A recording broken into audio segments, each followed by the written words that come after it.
Rockets and rocket-propelled guided missiles are the staple component of any modern military arsenal.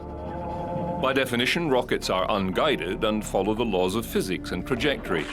Missiles are guided either remotely or internally, or on a pre-programmed or terrain-following path, such as the cruise missile. In fact, there is a missile for every occasion and every military platform. One-man carried and operated anti-tank and anti-aircraft missiles, artillery and tank-fired anti-vehicle missiles, and fixed emplacement missiles. Helicopters and fighter aircraft can carry anti-tank, anti-ship, anti-aircraft, and even anti-satellite missile systems. Then there are ballistic missiles of varying range and caliber, frogs and scuds that follow a simple ballistic course from launch to target. Then there are the long-range intercontinental ballistic missiles. Nuclear-tipped with multiple warheads, these are the most feared of all weapons systems and the subject of another episode. Ship and submarine-launched missiles are for defense against other ships, submarines, and aircraft. They can also launch the cruise missile, rocket-launched then powered by turbojets. They can cruise many thousands of kilometers to their target, either on land or at sea. Probably the most extreme of missile systems is the anti-missile missile. Capable of high velocities and quick reaction times, these missiles have the accuracy to intercept and destroy an incoming missile.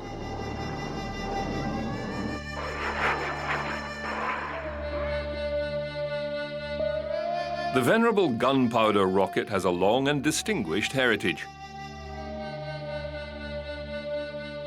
Early Chinese documents record the use of fire arrows in warfare. By the year 1045 AD, the use of gunpowder and rockets formed an integral part of Chinese military tactics. It would seem that armies on the receiving end of these rocket attacks learned quickly, adopting this weapon into their own arsenals. The Mongols brought the rocket to Europe around 1241 AD. Rocket attacks preceded the fall of Baghdad. The army of King Louis IX was fired upon with rockets during the Seventh Crusade. During the 100 Years' War, the French army used rockets at the siege of Orléans against the English, and so on. In later centuries, inventors began to improve these rockets. One of the early successful improvements was by William Congreve, an established inventor who went on to manage the Royal Laboratory at Woolwich. The Congreve rocket was made up of an iron case of black powder for propulsion and either an explosive or incendiary head, and a wooden guide pole for stability. The original rocket design had the guide pole side-mounted on the warhead. Later, in 1815, it was improved with a base plate and threaded hole. They could be fired up to 3 kilometers, although fairly inaccurately. They had a tendency to detonate prematurely. They were more adept as a psychological weapon than a physical one. They were first used against the French fleet at Boulogne-sur-Mer in 1806, fired from specially converted boats, and at the attack on Copenhagen in 1807. Congreve himself commanded one such ship and was awarded the honorary rank of lieutenant colonel. They were used throughout the Napoleonic Wars, although a specialist rocket troop was not formed until 1812, first seeing action at the Battle of Leipzig. But it was at the siege of Fort McHenry on September 13 and 14, 1814, that the rocket gained notoriety. A British armada of 19 ships attacked the harbor of Baltimore, among them the Erebus, formerly a 20-gun sloop. She had been converted to a rocket battery vessel equipped with 20 414.5-kilogram rocket batteries. They were fired from below the main deck through small scuttles or portholes. After assaulting the fort for over 25 hours, the Congreve rockets loaded with an incendiary charge did little damage, although 4 deaths were reported. It was these Congreve rockets, witnessed by a young lawyer named Francis Scott Key, that so impressed him to add the words "rocket's red glare" in his poem, The Star-Spangled Banner.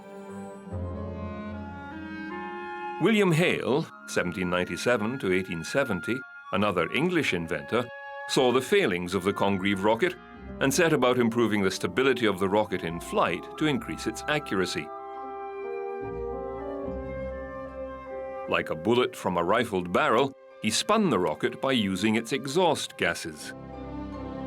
After various designs, he settled on 3 angled vanes protruding into the exhaust, deflecting a portion of the escaping gases and forcing it to spin, thereby stabilizing its trajectory.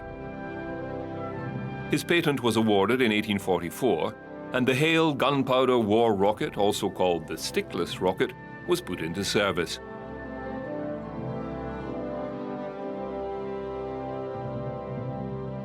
The Americans adopted the technology, and in 1847, during the Mexican-American War, a rocket battery was used against Mexican forces at the siege of Veracruz and in the capture of the fortress of Chapultepec, leading to the surrender of Mexico City.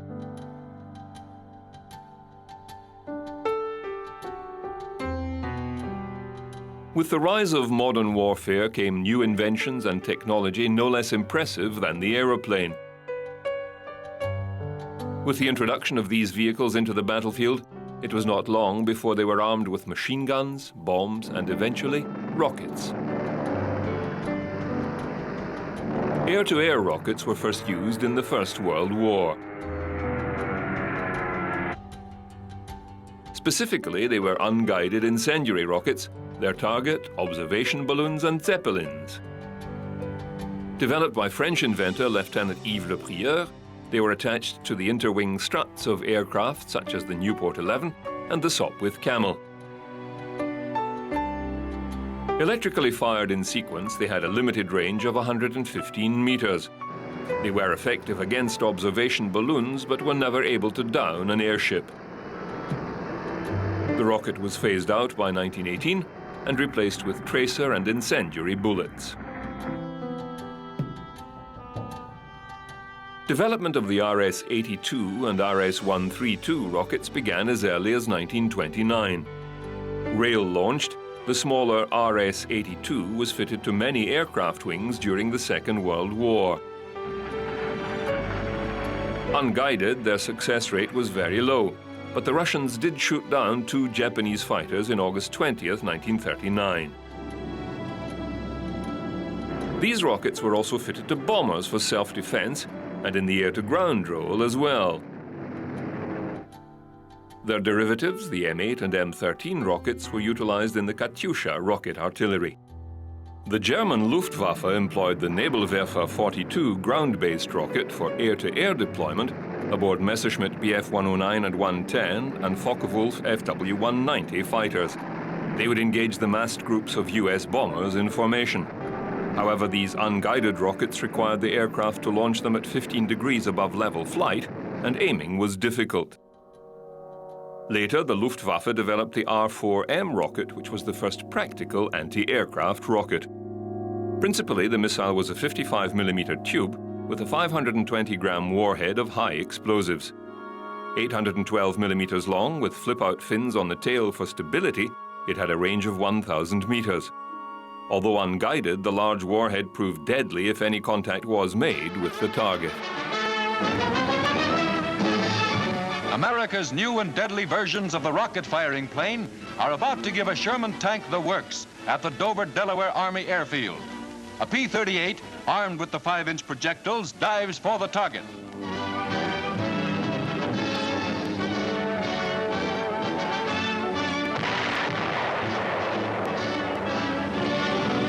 A P-47 makes the run, armed with the same 130-pound missiles aimed by the plane's glide.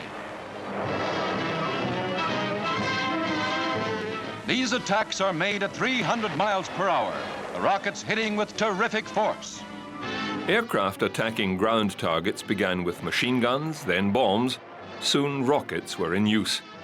The plane swerved sharply. The RS-82 rocket was unguided, fired from rails under the wing, and first used in Operation Barbarossa against the Germans.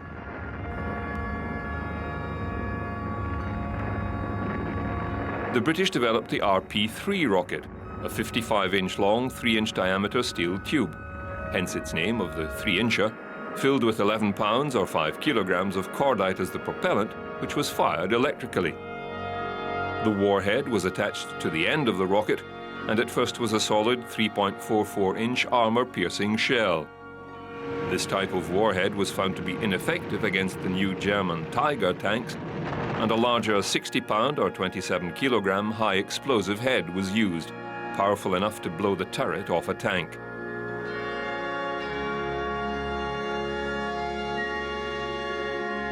The rocket had a range of 1 mile or 1,600 meters and a maximum speed of 480 meters per second.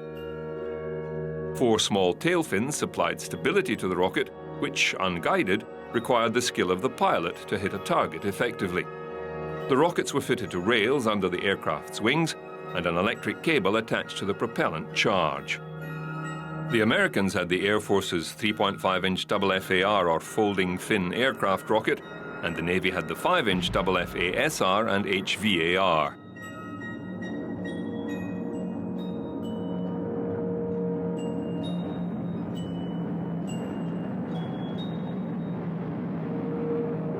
For shore bombardment, these proved very effective prior to amphibious assault. Special LCTs were fitted out with 1,000 launchers and 5,000 rockets. They were simply anchored offshore and pointed towards the beach. They are said to have had the equivalent firepower to 200 destroyers.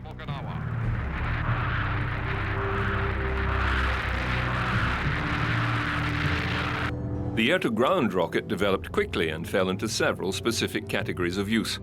Unguided pod-mounted rockets and guided missiles, including anti-tank, anti-ship and anti-radiation or radar weapons.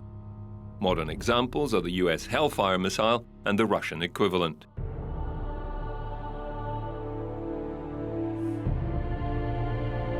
With few exceptions, the makeup of the modern missile was settled.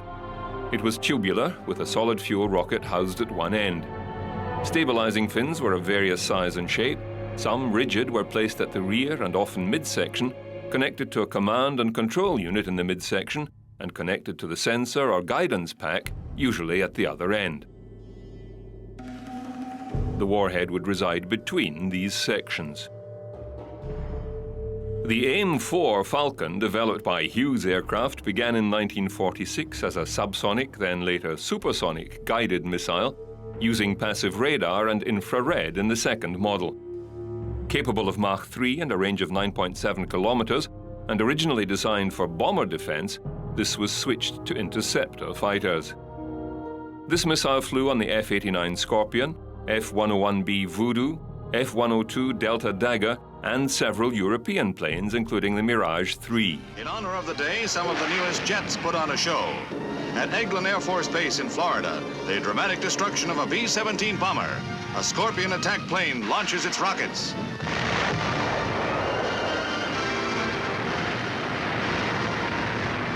The AIM-9 Sidewinder was the first successful short-range anti-aircraft guided missile. A heat seeker, the guidance system was based on the electrical conductivity changes in lead sulfide when exposed to thermal radiation. 2 thin mirrors, one on either axis, would reflect the infrared light into a telescopic tube within the guidance system. The first successful launch of a Sidewinder was in 1953. Then called the XAAMN-7 and later redubbed the AIM-9A, the production version, the AIM-9B, came off the production line in 1956. Over 110,000 have been manufactured over the years, with a steady range of improvements. Its first use in combat was September 24, 1958, by a Taiwanese Air Force F-86 Sabre, secretly fitted out by the US Air Forces to test the Sidewinder in combat conditions. Unfortunately for US developers of the Sidewinder, one missile hit its target and failed to detonate. It lodged in the airframe of a MiG-17. The pilot was able to land the aircraft safely. The rocket was retrieved, stripped down, and reverse engineered. Soon after appeared the Soviet air-to-air missile. Codenamed AA-2, Atoll was a direct copy of the Sidewinder, even down to the part numbers. Soviet air-to-air missiles, like all other Soviet armaments, were closely watched by the US and NATO forces and given their own designation. The NATO-assigned AA-1 Alkali, known to the Soviets as the K-5 Kaliningrad missile, was a beam-riding, semi-active homing radar type, but suffered the same issues as the early Sparrow guidance system. The AA-5 Ash was produced in both infrared and radar versions and was discernible by its very large fins. It was standard armament on many Soviet aircraft for 20 years. By far the largest air-to-air missile fielded was the AA-6 Acrid in both IR and radar variants. The AA-7 Apex, designed for all-weather interceptors, had a unique three-fin design giving it unprecedented maneuverability. AA-8 Aphid is a smaller, close-in firing missile. The AA-11 Archer, or Vympel R-73, is the latest in Russian short-range missiles. It is IR homing with a cryogenically cooled seeker, able to see objects up to 60 degrees off its main axis. It has a range of 30 kilometers and can be aimed by a helmet sight, i.e. the pilot just looks at the target before firing for a lock-on. The radar-guided medium-range R-77 is a fire-and-forget missile comparable to the US AMRAAM missile and is so dubbed the Amramsky. It has a range of 175 kilometers at Mach 4, has a laser proximity fuse, and can engage targets at any speed, including stationary helicopters. The semi-active radar homing missile Sparrow was the main armament for Western air forces around the world for many years. First developed in 1947, there have been several models and variants. From the unguided 127mm Hvar aerial rocket, Douglas Aircraft Company was commissioned to develop a guidance system. The diameter proved too small for the electronics of the day and was increased to 203 millimeters. The first successful intercept occurred in 1952. Dubbed AAMN-2 Sparrow, it entered service in 1956. It was restricted to visual range of attack and rode a guidance beam to the target, which had to be optically aimed. Continual advances in rocket motor, guidance, and warhead led to later models and variants, Sparrow 2 and Sparrow 2D. The Sparrow X was a nuclear-tipped variant that never saw service. The AAMN-6A was a liquid-fueled version. The AIM-7E saw extensive use in the Vietnam conflict. It had limitations, but did account for 55 aircraft. In 1969, an improved E-2 version was introduced with head-on attack capability. The later version, the AIM-7F, had a dual rocket system to extend its flight and a larger warhead.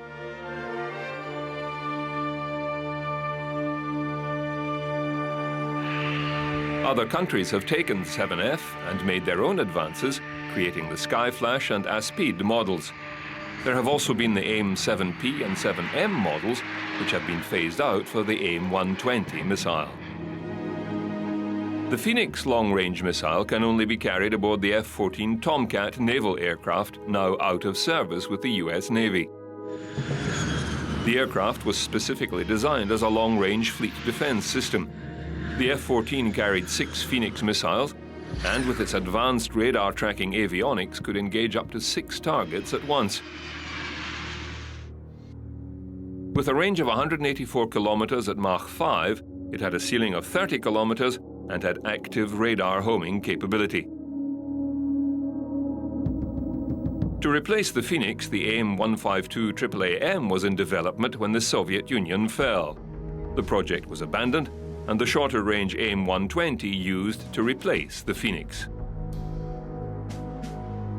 The latest version, the AIM-120C7, has a range of 120 kilometers at Mach 4 and is now the standard radar-guided weapon on US fighter aircraft.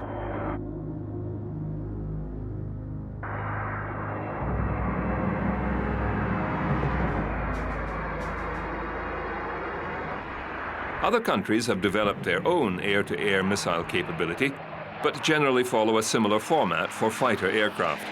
A mix of 2 types of air-to-air missile, a short-range infrared missile, and a medium-range inertial-guided active or semi-active radar homing missile.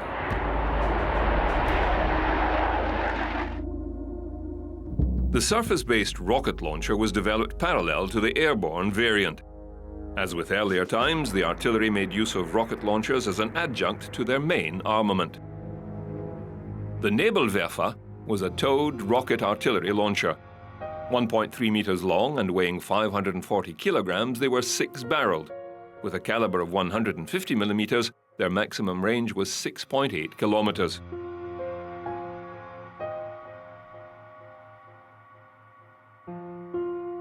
The rocket was Wurfgranate 41 or rocket shell 41 and weighed 34 kilograms. A later model, the Nebelwerfer 42, had 5 barrels and a caliber of 210 millimeters. These rockets had a range of 8 kilometers. The Soviets developed the Katyusha rocket system at the beginning of the Second World War. Utilized as rocket artillery, these unguided rockets were able to deliver a devastating amount of explosives to a small area.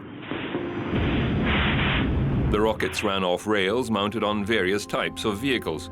There were the BM-13 launcher, the BM-8, and the heavy BM-31.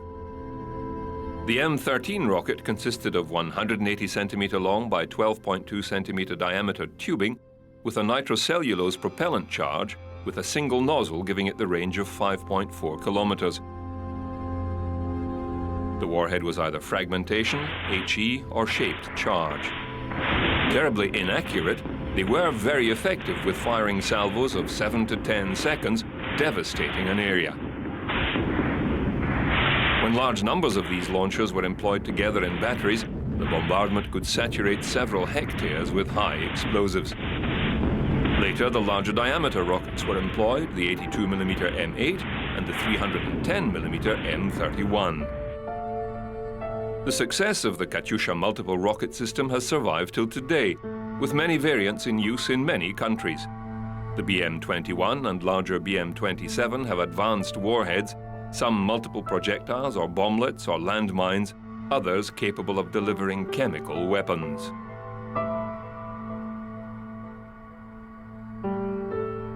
In 1943, a variant of the US M4 Sherman medium tank, the T-34 Calliope, was developed. It carried 60 rocket launch tubes, each 4.6-inch or 116.8 millimeter diameter. It saw service between 1944 and 45.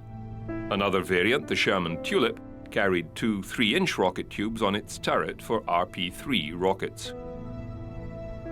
The modern artillery rocket launcher is the M270 MLRS, which saw service in the Gulf Wars.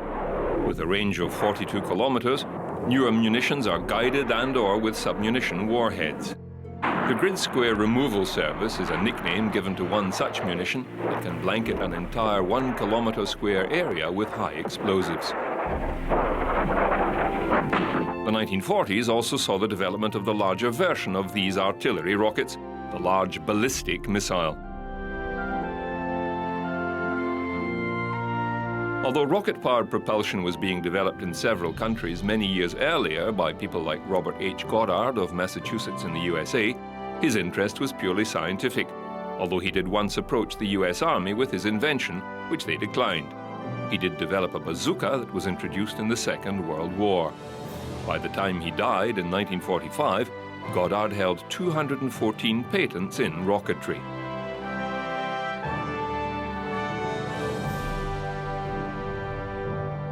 Early in World War II, the German army developed the Faustpatrone, a small, lightweight, one-man-operated projectile launcher with an armor-piercing warhead. It was technically not a rocket, but was propelled by a charge of black powder, unguided, and with a range of 30 meters. It led directly to the Panzerfaust, a larger and more effective version, and then the Panzerschreck, which was a large 88mm tube launcher with accompanying shield and targeting reticle. The rocket had a range of 150 meters and a shaped charge warhead of 3.3 kilograms. Its drawback was the amount of smoke generated that pinpointed the firer immediately. The British had developed the Piat anti-tank weapon based on the spigot mortar concept. The Piat utilized a powerful spring to discharge the projectile and trigger the propellant charge. Relatively quiet and smokeless, it could be used in enclosed spaces.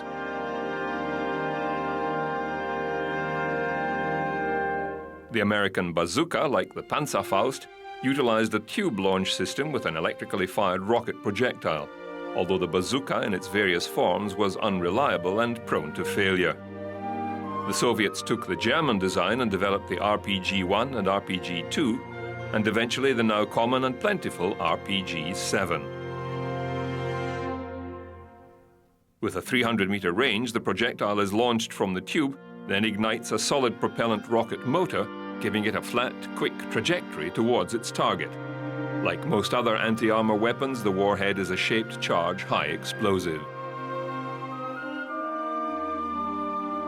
RPG-18 is a single-shot fire-and-throw-away type weapon introduced during the Afghan conflict with the Soviet Union, probably fashioned after the American Laws rocket. As an example of the disposable society, the M72 Laws rocket was a one-shot, discardable rocket launcher. Compact and issued in large numbers, the launch tube was two-piece and extended to arm the device.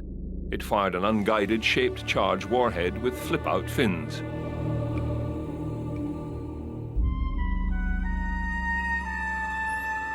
The first generation of guided anti-tank rockets were fly-by-wire, requiring the user to adjust its trajectory during the flight, making the firer vulnerable to counterattack as he visually tracks the weapon to the target. Second-generation weapons required the operator to just maintain his aim on the target. The missile would self-correct to reach the aimed point. Third generation are fire and forget. Once the target is acquired and the weapon fired, the projectile will self-adjust until hitting the designated target point, allowing the operator to move immediately after firing his weapon.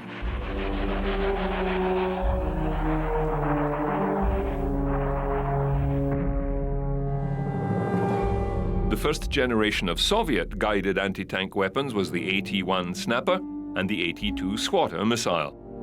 Both were rail-launched from a vehicle. The later version, AT-3, was wire-guided by optical sight. Codenamed Saga, this standalone missile with no launch tube or rail did considerable damage to Israeli tanks in the Middle East War of October 1973. The AT-4 Spigot rocket had increased range up to 2,000 meters and was tube-fired with wire guidance. The latest Russian portable system is the AT-7 Saxhorn, an advanced wire-guided system. The US currently deployed the small or shoulder-mounted multi-purpose assault weapon. It has an effective range of 500 meters for a tank, but can be used for bunker busting or knocking down a building with an enhanced explosive warhead. The USS Boston, America's first guided missile cruiser, in action off Cuba. From below-deck magazines, its potent Terrier missiles are automatically positioned on launching racks. Ship and missile were designed for each other in what engineers call an integrated weapons system, lethally efficient. This cruiser mounts no big guns. One of its missiles can sink any enemy ship, or with an atom warhead, smash an enemy base. A full salvo can be aimed and fired in seconds, guided to target while in flight. With the advent of the USS Boston class, the guided missile comes into its own at sea. The new combat punch of the surface Navy. Missiles to attack ships can be launched from land, sea, submarine, or air, and are generally a sea-skimming, radar-homing variant. The first guided anti-ship weapon was the Fritz X, a German guided bomb that was radio-controlled from the deploying aircraft and was not a missile. The first guided missile was the Soviet SS-N-1 Scrubber, which also had an air-launched variant. These were quickly superseded. The SS-N Styx missile, or P-15 designate, was a liquid fuel rocket with a solid rocket booster. Capable of high subsonic speed and a range of 40 kilometers, it was radar-homing, but large and easily intercepted. The Chinese developed the Silkworm based on this design. The French developed the MM-38 missile, more commonly known as the Exocet. 4.7 meters long with a solid fuel motor, it has a range of up to 180 kilometers. Launched from any type of platform, several hundred of these missiles were fired in anger during the 1980s, including the Falklands War, where they did considerable damage to the British Navy. Other missile systems of note are the Harpoon, Sea Skua, and SS-9 Siren, all of which have been fired in combat. The harpoon is a standard weapon with many navies around the world. It is a small but highly effective missile. Introduced in 1977, it has a turbojet engine and a range of 280 kilometers and has active radar homing. It can be launched from any type of platform, including a submarine torpedo tube. The SS-9 Siren had a range of 110 kilometers. With a turbojet engine and solid rocket booster, it recently saw action in the Black Sea against Georgian surface combatants. The first true long-range ballistic missile was the Nazi A4 or V2 rocket.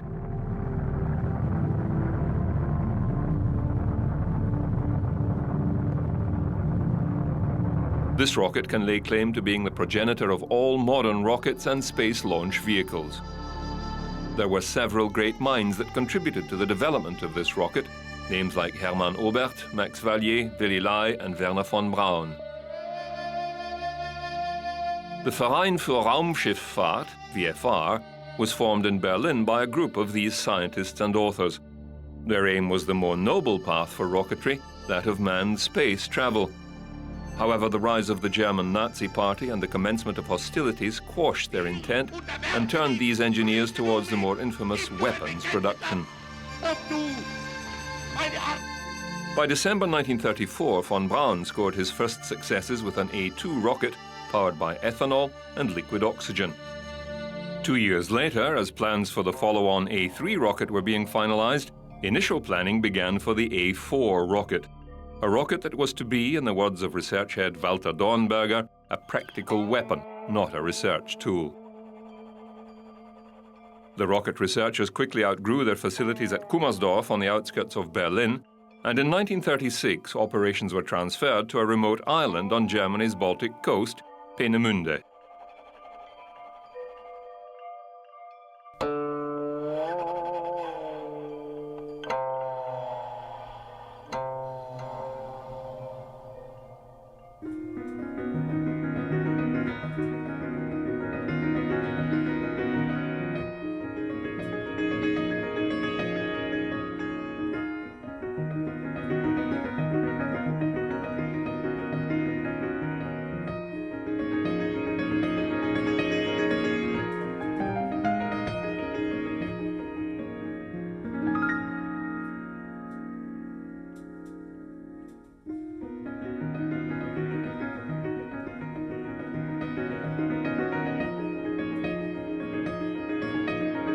There were many failures before a success. But eventually in March 1942, the first A4 test rocket flew successfully.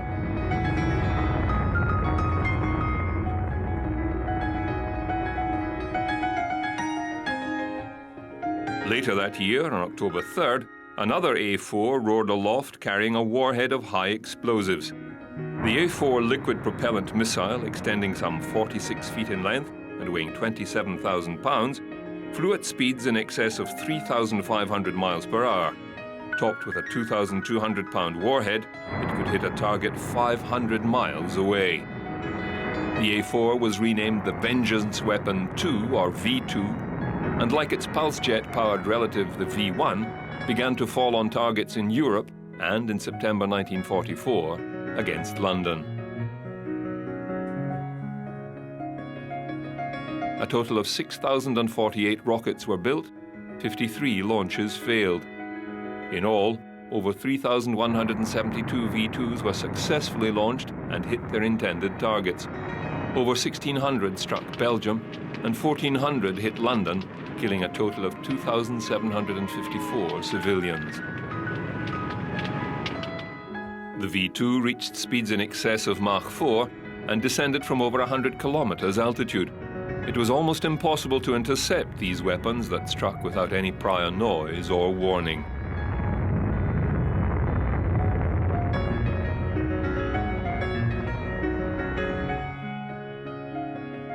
After the war, the scientists and engineers were rounded up by both sides, the US exporting several hundred freight cars full of rocket components and several hundred scientists and their families, whom they settled into the US and put to work on their rocket technology.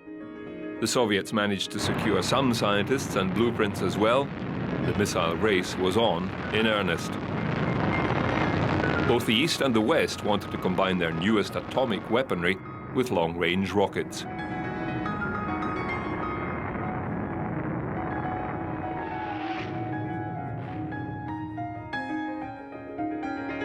In the Soviet Union, the ballistic missile project was put under the control of Dmitry Ustinov, and Sergei Korolyov was appointed the chief designer of long-range missiles.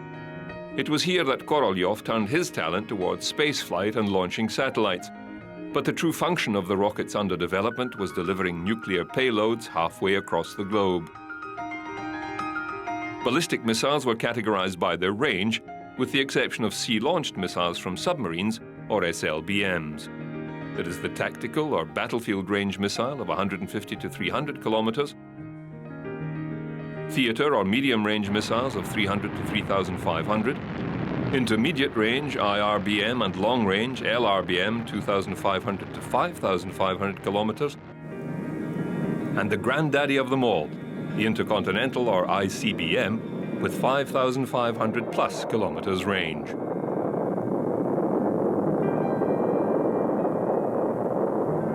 Most types of missile class were developed concurrently and within differing branches of the military. The Soviets seemed to move ahead of the West in the early years of development. The NATO designation was free rocket over ground for this unguided artillery rocket family. Mounted on army trucks of various types, the Frog was a short-range, spin-stabilized artillery rocket and had a range of 40 kilometers. The Frog 7 was capable of delivering a nuclear or chemical warhead up to a range of 70 kilometers.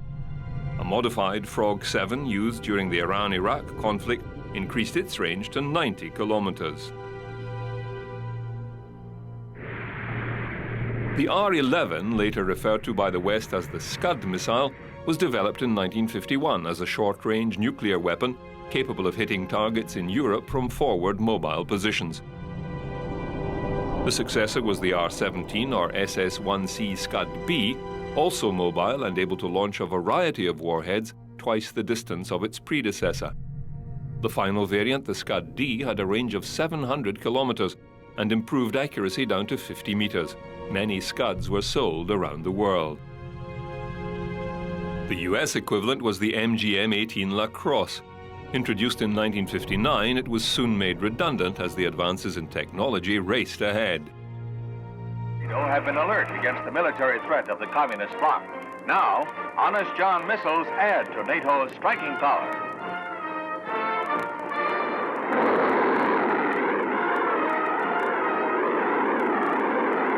With propulsion, guidance, and The MGM-5 Corporal was a direct result of studying the V-2 rockets and the first US missile fitted with a nuclear warhead. The initial portion of its trajectory.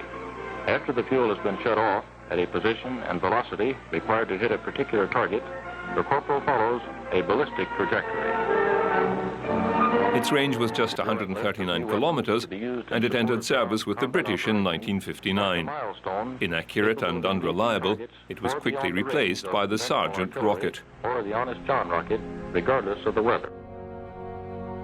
With an improved solid fuel motor, the Sergeant was also fitted with a nuclear warhead for the European theater. Its range was between 25 and 84 miles, depending on payload and targeting. It was replaced by 1977. Deployed first in 1972 to replace the Sergeant, the Lance was also nuclear capable.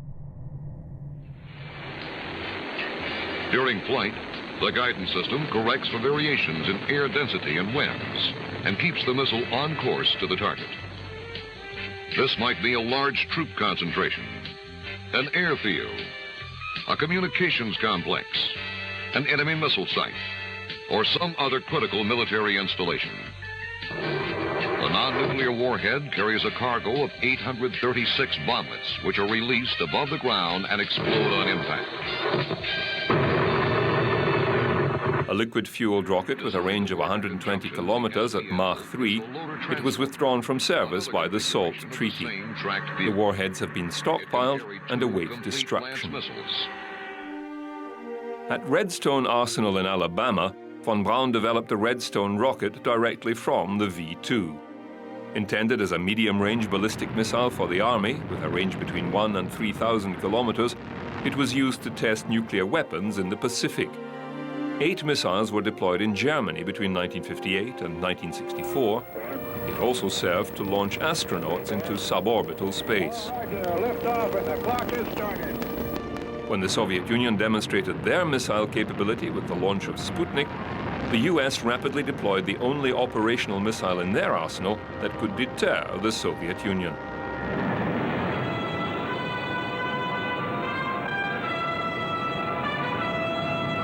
At 20 meters long and 2.4 meters in diameter, the Thor was an intermediate-range missile capable of lobbing a nuclear warhead 2,400 kilometers, and was the United States' first operational nuclear strike missile. Due to its range, it was stationed in the UK between 1959 and 1963.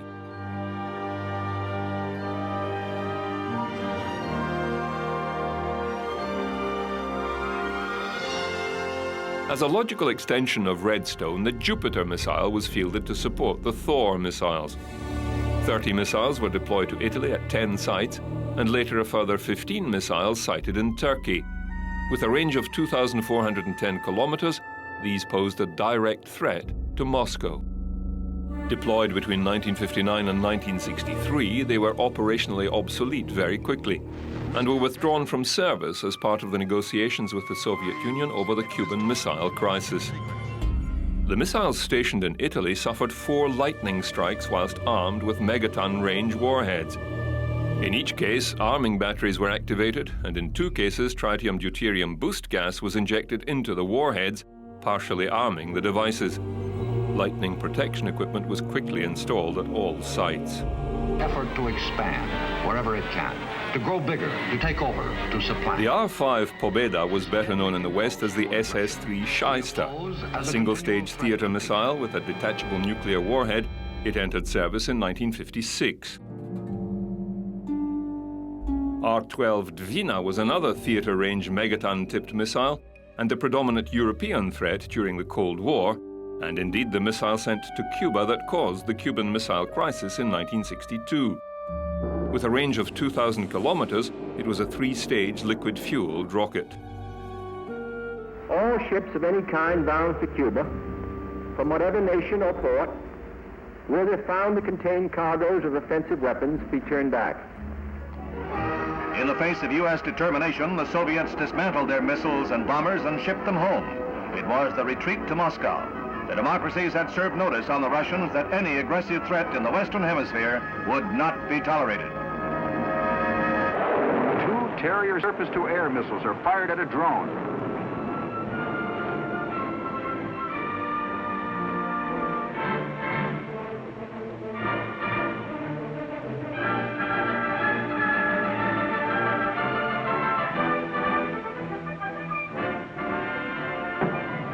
To counter the ballistic missile threat, ABM, or anti-ballistic missile system, was developed during the Cold War between the Soviet Union and the United States to guard against a preemptive nuclear strike. The system comprised early detection satellites and radar tracking, then launching a high-speed missile for interception either in the booster phase of the enemy's rocket, i.e. in the atmosphere, or later in space when the warhead detaches from the booster. The missile is launched. The first successful interception of a ballistic missile with another was performed in 1961 by the Soviets at their Sarishagan test range. The Soviets then installed a ring of these A-35 ABM missiles around Moscow in 1966. These batteries also protected 2 Soviet ICBM complexes near to Moscow. These missiles have been constantly upgraded and are still in use today. ABM-1B was an advance on the A-35 missile and went operational in 1978. Gazelle and Gorgon are the later enhancements to this system. Project Nike was a US Army project for a line-of-sight anti-aircraft missile, and research was begun after World War II. The solid rocket booster developed would go on to become a staple rocket motor for numerous non-military applications. Project Nike Ajax was the US's attempt at an anti-ballistic missile system in the late 1950s and 60s. utilizing the Nike Hercules missile system, which was a two-stage rocket. The Nike Zeus was an improvement in booster capability, with a third stage added, and armed solely with a 5-kiloton thermonuclear device. There was an A and a B variant, and it was able to reach speeds of 12,800 kilometers per hour and was renamed Spartan in 1967 as part of the US Sentinel ABM program. Spartan was used in conjunction with Sprint, a shorter range but much faster missile, and designed as a last-ditch effort to intercept an incoming nuclear-tipped missile. The Sprint, or LIM-49A, could reach speeds of Mach 10 in 5 seconds after launch. With a range of 40 kilometers, it was armed with a W-66 enhanced radiation thermonuclear weapon, which in theory could destroy an incoming nuclear warhead with neutron flux. The Sentinel program was short-lived and scaled back to the Safeguard program, which only ran from mid-1975 to early 1976. The 1972 anti-ballistic missile treaty between the two superpowers effectively terminated this strategic weapon development. However, tactical systems were still allowable. The MIM-104 Patriot is an anti-aircraft weapon which was deployed as a tactical anti-missile system during the First Gulf War to counter Scud ballistic missile launches in the Middle East. Patriot stands for Phased Array Tracking Radar Intercept on Target. The first field-deployed missile of this type was the standard missile MIM-104A, an anti-aircraft missile capable of 70 kilometers range at Mach 3. It was deployed worldwide in several armed forces and navies. A later version was equipped to detect and destroy ECM-emitting aircraft. GEM, or guidance-enhanced missiles, increased their capability and effectiveness to include targets such as small cross-section radar signatures and stealth technology. A further development of the Patriot was the PAC-2. In the 1980s, an upgraded warhead and detonation system was employed to guarantee a kill. Further developments included the PAC-3 improved radar and tracking. Greater maneuverability was provided by small rocket motors placed in the upper portion of the missile.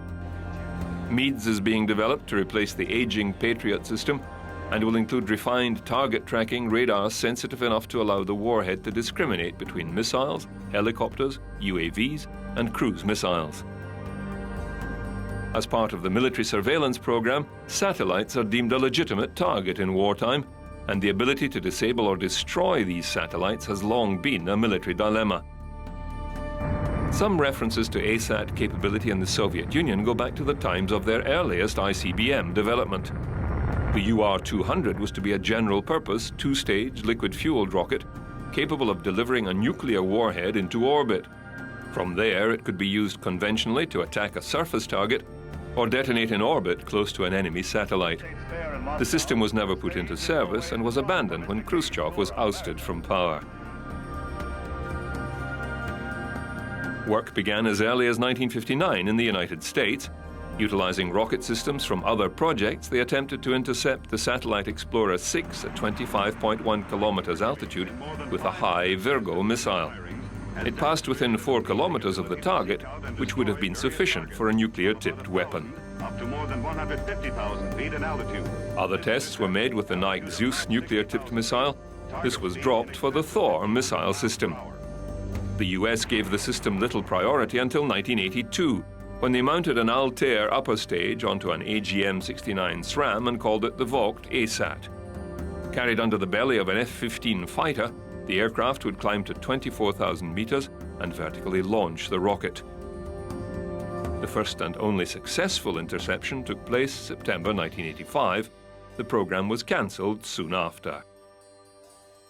In January 2007, the Chinese demonstrated their ASAT capability by shooting down an old Chinese weather satellite. They did it with a mobile-launched SC-19 missile. The remarkable achievement was made more impressive by the fact it was a so-called kinetic kill warhead. This, in layman's terms, was a dead hit. No explosive was used in the warhead. It just smashed into the satellite at a high relative velocity and destroyed it. Very accurate indeed. The following year and, quote, officially by no means a testosterone-fueled reaction to the Chinese, unquote, the US conducted a similar test under the guise of a health and safety exercise. A rogue US spy satellite, the USA-193, was dropping from orbit. Officials were worried the hydrazine fuel on board would cause injury or death to people on the ground if they were exposed to the satellite debris. The US Navy were ordered to shoot it down using an SM-3 ABM.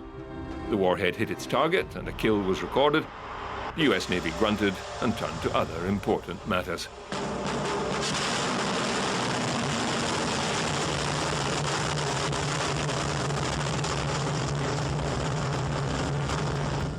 It would seem that missile technology is the future of the machines of war.